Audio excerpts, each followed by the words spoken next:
Bonjour Christian. Bonjour Valérie. Aujourd'hui, vous avez décidé de nous parler du sort des travailleurs domestiques au Maroc.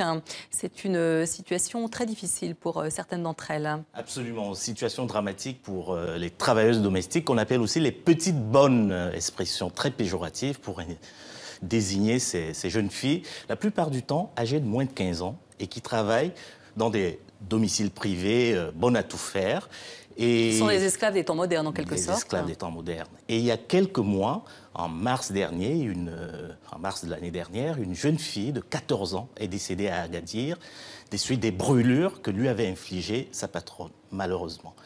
Et le mois dernier, on voit les images ici du tribunal d'Agadir, la dame en question a été condamnée à 20 ans de réclusion, ce qui est une peine exemplaire. Et je vous propose d'écouter la mère de la jeune fille en question. Ma fille était payée 30 € par mois. Ses employeurs ne l'ont jamais augmentée. Ils m'ont dit qu'elle travaillait dans une usine de textile et que l'argent qu'elle gagnait était épargné.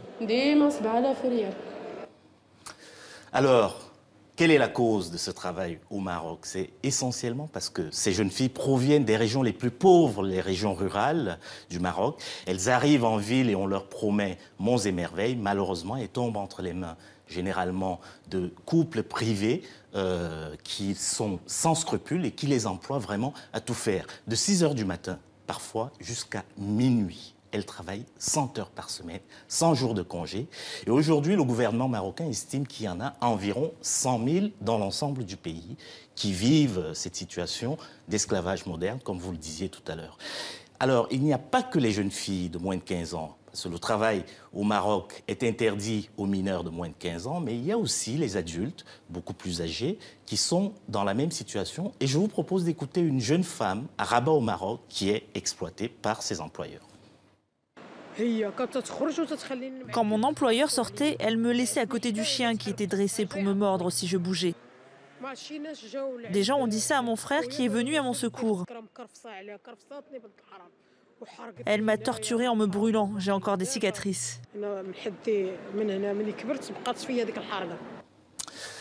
Alors, la situation aujourd'hui est quand même prise en main, il faut le dire, par le gouvernement marocain d'un côté et puis des ONG qui font des campagnes de sensibilisation pour que les privés marocains traitent de meilleure façon leurs employés domestiques. Ce qu'il faut savoir, c'est qu'il y a un projet de loi qui est en préparation. L'ONG Human Rights Watch trouve que le projet de loi ne va pas assez loin, qu'il ne protège pas suffisamment les travailleurs domestiques parce que il n'y a pas de salaire minimum, il n'y a pas de temps minimum de travail, de durée légale du travail pour ces personnels qui, comme je disais tout à l'heure, travaillent parfois 100 heures par semaine, alors que la durée légale est de 44 heures au Maroc. Alors, Human Rights Watch demande au gouvernement marocain d'aller un petit peu plus loin dans ce projet de loi qui pourrait être adopté dans les mois qui viennent et surtout de faire respecter l'interdiction du travail des jeunes filles de moins de 15 ans qui sont pour la plupart les principales victimes de cette situation. Et on peut également faire le parallèle avec ces jeunes femmes philippines qui dénonçaient leurs conditions cette semaine à Hong Kong. Absolument. Et il y a d'ailleurs au Maroc des jeunes femmes qui viennent soit des Philippines, soit du Sénégal, qui se retrouvent dans des situations similaires. Mais le problème concerne en grande majorité les jeunes marocaines ou les moins jeunes. Merci beaucoup Christian pour cet éclairage. Merci.